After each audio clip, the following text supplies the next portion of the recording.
Sikhuluma ngendoda man of the match vandag igama lakhe nguNeo Ntombela Magis. Mfana vele? Man of the match mfana. Sure. Talk to us ngalo mdlalo. Bunjani umdlalo boy? Yeah, umdlalo we difficult. Besazi vele ukuthi uzoba difficult. But you just have to keep discipline. Sisebenza kujimini. And I guess you have to sebenza namhlanje. Neo ngifuna sikhulume ngawe intwana yami. Let disk sharp iqala va kuwe. Uyawutha seSoweto ngitholela impopho ubuya kuphi neSoweto? Ngisoweto Rockville. Ente kahle yathi ngithole umuntu wasekasi athi ngize ngapha ngizoba assess. I guess ngene kanjalo lana. Oh bazokana bakassess. Yes, bazoba bang-assess and I have now 2 years sengapha. 2 years ungayi? Is it? Ngale nayo ku NFT. Then ngapromote. Ubuya nabo ku NFT. So boyithola game time ku NFT. Yeah, game time ngikhona ku squad lapho nalapho. Mfana, let's talk about the strengths sakho as a player. Ngiyakubona ukuthi going forward umnandi uyakwazi ukubuya na ku wing. I-strengths sakho wena personally u-strong kuphi? Nakahle ngidlala as 8. Captain umoya as 8. Box to box. Okay. Then 6 just to control the game, maintain the game, tempo of the game enjalo. Asibele Soweto mfana udlala uqala isikele udlalile bogelezava. Ngikeleze lenze narvana then previously nama sesuthi ngidlala UJ. Oh UJ. Yes, ngicala la UJ. Then after the professional contract ngitholela. Akhona amagenge mebophushe nawo from eKasi boma UJ aku DDC manje. Yeah, I guess it's one of our opponents uZandamela. Oh Zandamela yes. So mambona you like Zandamela mfethu. You knew it was a difficult game because now it's a quality player and siyazi ukuthi uzofaka le game manje. So i-plan yenu was to say uZandamela siyamvala.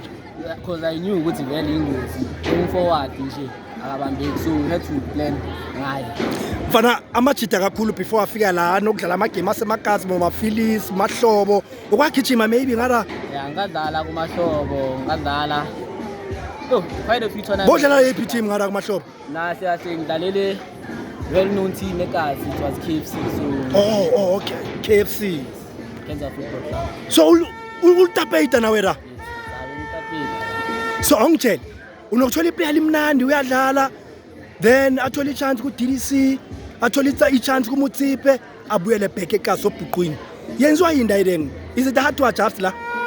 No, it's not hard to adjust. Obviously, both discipline they know how to funane life in. So, into consistent nje kahle. Iyezokuyenza ukuthi upushe uye. Noma wazi ukuthi uqalisela phansi but mentality yakho kufanele ukutshela ukuthi I'm not settled la ngikhona. We have to aim for higher things. Dona na into ebalekile. I-discipline ukhuluma ngayo. Uyiplayer wena, uyafuna ukuthi uyibone, ungena full time ku Betway Premiership. Imini ukuthini i-discipline kuwe as a player? Discipline it's all about consistency. Uqhubeka ngalento oyenzayo. I guess now I once had that thing ukuthi angitholi game time I'm a bad player but obviously botshela ukuthi isikhathi sikhona and sazoqhubeka ngiphusha. Discipline outside the field? Obviously it takes part now. It plays a huge role outside the field. If I know to keep it as a professional footballer. Why is it snacks like all those funny things and Mfana ukhule ufrostana bani ediskin? Obviously, I was now Sheikh, so he was one of my role models, Karabo Mkhabe. Oh, Karabo Mkhabe. He was one of my role models. Mkhabe uyalinyathela mfana kithi. I guess umuntu vele bayangitshela ukuthi ungasabi ukudlala ibhola. Kampani balithathe indawo kukhaba. No, ntwana yami all the best mfana.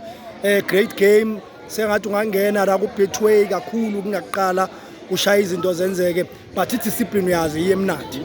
Efunakalayo. Nifuna ukuzibona nikuphi ekule position ye Betway? DDC.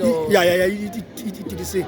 Obviously, let's begin it lock. Okay, we were there number 10, but if you could push to top 8, it would be a good run then.